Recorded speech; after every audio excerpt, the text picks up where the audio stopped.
네, 전체적인 큰 그림 함께 보고 오셨습니다. 이제부터 구체적으로 외신 통해서 함께 들어가 보도록 하죠. 오늘의 외신 네컷 함께 보시죠. 오늘 다양한 소식들이 나왔는데요. 오늘은 아마 하나의 키워드로 요약을 할 수 있을 것 같습니다.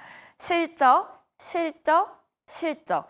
우버 그리고 마이크로소프트 메타 모두 실적이 나와서 여기에 대한 구체적인 상황 함께 짚어보도록 하겠고요. 마지막으로 PC 물가지수 어떻게 나왔는지도 그리고 FOMC에 어떤 영향을 줄지 함께 보도록 하겠습니다. 자, 오늘의 첫 번째 키워드 실적인 만큼 실적 관련 외신부터 보시죠. MS 그리고 메타의 실적이 베일을 드디어 벗었습니다. 그런데 큰 폭으로 하락을 하면서 다른 기업들까지 영향을 줍니다. 엔비디아뿐만 아니라 AMD 등 다른 반도체 주들까지 하락을 하는데요. 이걸 야후 파이낸스에서는 어떻게 분석을 했을까요? 함께 보시죠. 야후 파이낸스에서는 다른 반도체주들에게 이렇게 영향을 줬다고 합니다. 메타와 마이크로소프트 주식이 개장 전부터 하락을 하기 시작했는데요. 메타는 손실을 반영하기 전 4.7%까지 하락했고 마이크로소프트는 3.6% 하락. 전날 밤 실적 발표에서 두 회사 모두 월가의 예상을 상회하는 실적을 발표했는데 무슨 일일까 하실 겁니다. 이번 분기에 대한 마이크로소프트의 예상보다 약한 매출 가이던스, 그리고 메타는 자본 지출에 대한 전망 상향 조정이 투자자들을 불안하게 만든 겁니다. 다시 말해서 투자 수익을 창출하는 데 걸리는 시간과 막대한 AI의 지출을 비교하면서 불안하다라고 느낀 겁니다. MS는 특히 4분기 클라우드 서비스라고 불리는 애저 성장률을 31%에서 32% 사이로 예상을 했습니다. 시장 전망치가 32.35%인데 말이죠. 메타의 경우 3분기 페이스북과 인스타그램 등 메타의 소셜미디어 일일 활성 이용자 수가 32억 9천만 명이었습니다. 시장 예상치는 안타깝게도 33억 1,000명이었던 거죠. 문제는 이 두 기업의 실망으로 끝나면 모르지만 그게 아니고요. 옆집으로까지 퍼졌다라는 겁니다. AI 투자 확대에 대한 우려는 엔비디아 등 반도체 주들까지 큰 영향을 줬습니다. 오른쪽에도 모두 빨갛게 물들어 있죠. 사실 이날 상무부의 9월 PCE와 노동부의 고용지표가 시장 예상치에 부합하면서 대체로 양호했습니다. 그럼에도 불구하고 주가 하락을 막지 못했던 겁니다. 실제로 스파르탄 캐피털 증권의 피터 카딜로라는 이코노미스트는 이제 투자자들은 경제 뉴스보다 MS와 메타의 실적에 더 주목하고 있다면서 실적의 중요성을 다시 한번 느끼게 해줬습니다. 그래도 PC는 짚어봐야겠죠. 그래서 다음 기사로 살짝 짚고 넘어가 보도록 하겠습니다. 다음 기사, 개인 소비자 지출입니다. 공개가 됐습니다. 경제 전문가의 전망치와 부합한 수치, 그러니까 꽤 괜찮게 나왔다라는 건데요. 이 수치가 앞으로 연준의 금리 인하 속도에는 어떤 영향을 줬을까요? CNN 통해서 함께 보시죠. CNN에서는 이렇게 요약을 했습니다. 연준이 선호하는 물가 지표가 9월 소폭 상승하는 데 그치면서 연준의 목표치에 가까워졌다. 연준이 지난 9월 B컷 50bp를 단행한 데 이어서 추가 금리 인하에 대한 기대감을 더 키우게 된 겁니다. 지난 9월에 PC 물가지수가 전월 대비 0.2%, 전년 대비해서는 2.1% 상승했습니다. 주택과 에너지를 제외한 서비스 물가는 0.3%, 그리고 식품과 에너지를 제외한 상품 물가는 0.1% 상승합니다. 또 식품 물가는 0.4% 상승하면서 올해 초 이후에 가장 많이 오르게 됩니다. 구체적으로 개인 소득도 들어가 보시면 0.3% 증가하면서 예상치에 부합하고 소비 지출은 0.5% 늘면서 전망치보다도 0.1%포인트 높았습니다. 이걸 다시 해석을 하자면 고금리 상황에서도 미국 소비자들이 지갑을 여전히 활짝 열고 있다라는 상황입니다. 전반적으로 분위기가 인플레이션이 연준 목표치에 다가서고 있죠. 연준이 추가 금리 인하를 위한 토대를 이번 지표가 마련해줬다는 것을 증명해줬습니다. PC 함께 보셨습니다. 다음은 실적 함께 보시죠. 간밤에 우버 그리고 인텔의 실적이 나왔습니다. 우버와 인텔의 실적 어떻게 공개가 됐을까요? 일단 우버 3분기 실적 예상치 상회해줬습니다. 그리고 인텔 실적 발표 이후에 무려 두 자릿수 13%나 급등했습니다. 자, 무슨 일일까요? 마켓워치 기사 함께 보시죠. 지난 분기 예상보다 부진한 예약 건수를 기록한 것이 우버의 발목을 잡았습니다. 10년 이상 적자를 기록했던 우버였습니다. 그동안 주식 투자와 차량 호출 그리고 배달 서비스 수익이 개선되면서 수익성을 유지해 왔었는데요.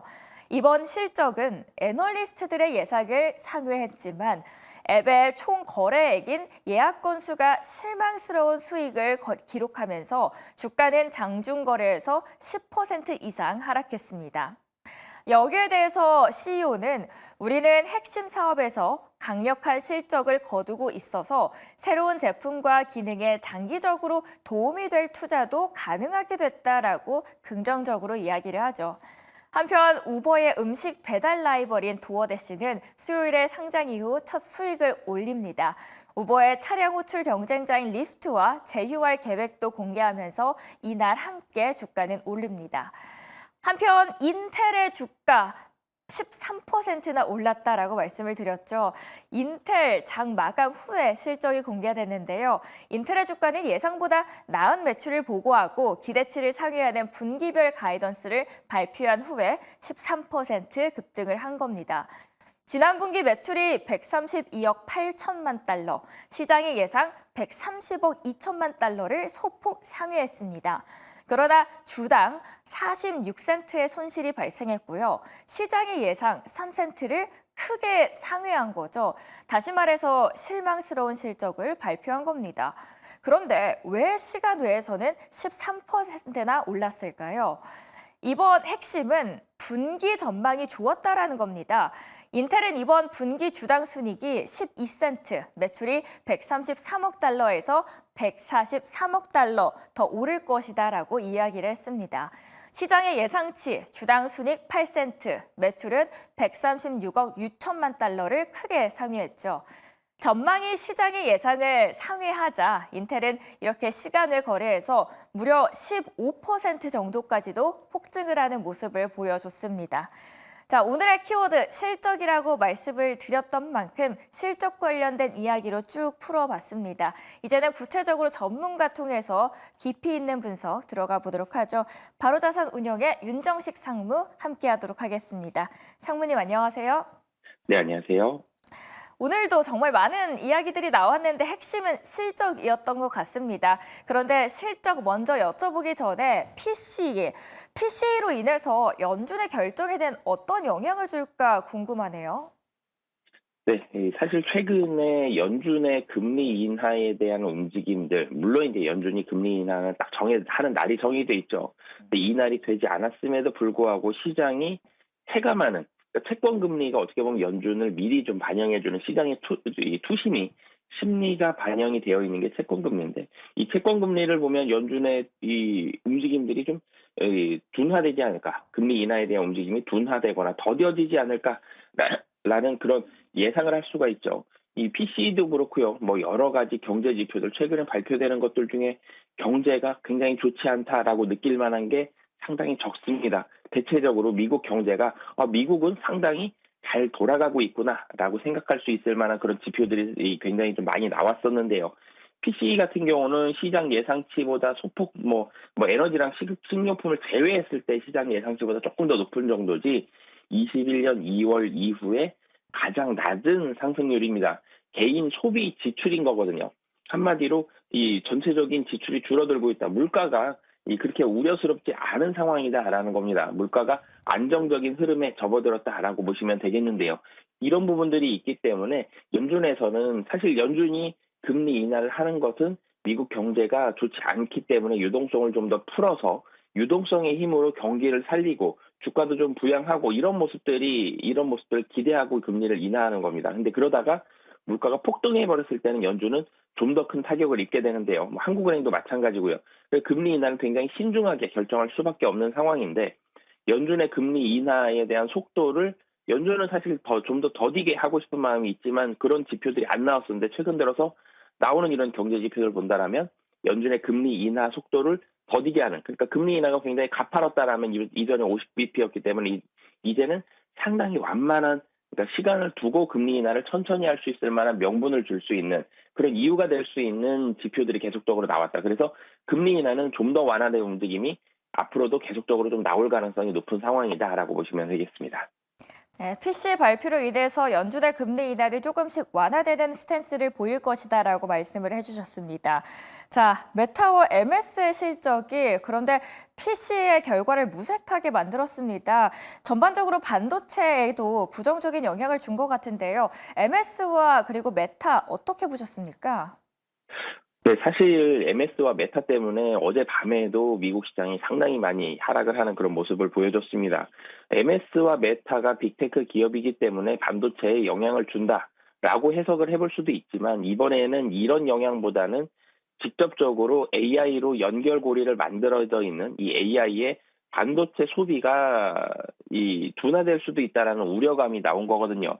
MS와 메타에서 AI 투자를 한다. 사실 이전에 초기에 AI 투자가 들어간다. AI와 관련되어 있다. 이런 기업들은 주가가 상당히 많이 올라가는 모습을 보여줬습니다. 그러다가 중소업체들은 다 없어졌죠. AI 투자가 돈이 워낙 많이 들어갑니다. 그러면서 향후 AI 관련된 매출에 대해서 의구심을 많이 가졌거든요. 그러면서 반도체 주가가 한번 출렁했죠. AI 매출이 기대보다 못할 수도 있다라는 이런 전망들이 있었는데 MS와 메타는 돈이 많습니다. 그래서 현금이 많기 때문에 이 많은 현금을 가지고 AI 투자를 지속적으로 했고요. 그러면서 AI 투자가 늘어났지만 그럼에도 불구하고 실적은 잘 나왔는데 시장에서 원했던 건 AI 투자 이렇게 진행이 됐고 AI로 인해서 이만큼의 수익이 많이 나고 있습니다. 향후에 대한 구체적인 전망을 원했었는데 이번엔 AI 투자는 시장 기대치보다 좀 더 많이 투자가 됐는데 여기에서 나오는 아웃풋에 대한 결과에 대한 부분들이 시장의 기대를 충족시키지 못한 거고 향후에도 많이 들어갈 수 있겠다. 생각보다 결과가 늦게 나올 수도 있겠다. 이런 우려감들이 있었기 때문에 AI에 대한 시장의 우려감이 주가 하락으로 나타나는 그런 모습들이 있었고 그러면서 반도체도 같이 좋지 않은 영향을 받았습니다. 하지만 MS와 메타와 같은 이런 대기업, 빅테크 기업들 위주로는 AI에 대한 투자는 계속적으로 들어간다라고 보시면 되겠습니다. 네, AI에 대한 투자 결과가 조금은 늦게 도출이 되면서 반도체 쪽으로도 큰 영향을 줄 수 있겠다라는 우려감 속에서 반도체주들 오늘 영향을 줬습니다. 실적으로 인해서 오늘 많이 애쓰셨을 것 같은데요. 우버 그리고 메타, MS 여러 실적들 인텔까지 나왔습니다. 어떻게 보셨나요? 네, 우선 실적은 확실하게 컨센서스를 만족시켜야지 주가가 어느 정도 중간 이상을 하는 것 같습니다. 컨센서스를 조금이라도 하회하면 국내에서도 마찬가지죠. 어제 같은 경우도 이 삼성물산 같은 경우 급락하는 그런 모습들이 있었기 때문에 컨센서스는 만족을 시켜야 되는데 AI 메타처럼 만족을 시키더라도 향후에 대해서 우려감이 발생한다 그러면 주가는 하락합니다. 우버도 마찬가지였죠. 3분기 실적 굉장히 좋았음에도 그러니까 시장 예상치를 어느 정도 만족시켰음에도 불구하고 4분기 전망치가 예상액을 하회한다. 그렇기 때문에 이 주가가 좋지 않은 그런 모습을 보여줬거든요. 전체적으로 국내와 미국 모두 다 시장에 대한 불안감은 여전히 가지고 있는 상황이기 때문에 시장 컨센서스를 하회한다 그러면 상당히 좀 빠른 속도로 단기적으로 보시는 분들이라면 매도를 해야 될 것 같고요. 우버의 실적도 향후 전망도 좋지 않았지만 오늘 시장 같은 경우는 반도체 AI 투심이 상당히 좀 악화됐습니다. 어제 삼성전자가 장중에 좋은 모습 보여주다가 이 상승폭 대부분 반납했는데 오늘 같은 경우 반도체는 대부분 투심은 좀 좋지 않을 것으로 보여집니다. 네, 우버까지 저희 함께 들어봤습니다. 지금까지 윤정식 상무와 이야기 그리고 깊이 있는 분석 함께 하셨습니다. 이어서는 김기은 아나운서와 함께 우버 이야기 더 자세하게 들어보시죠.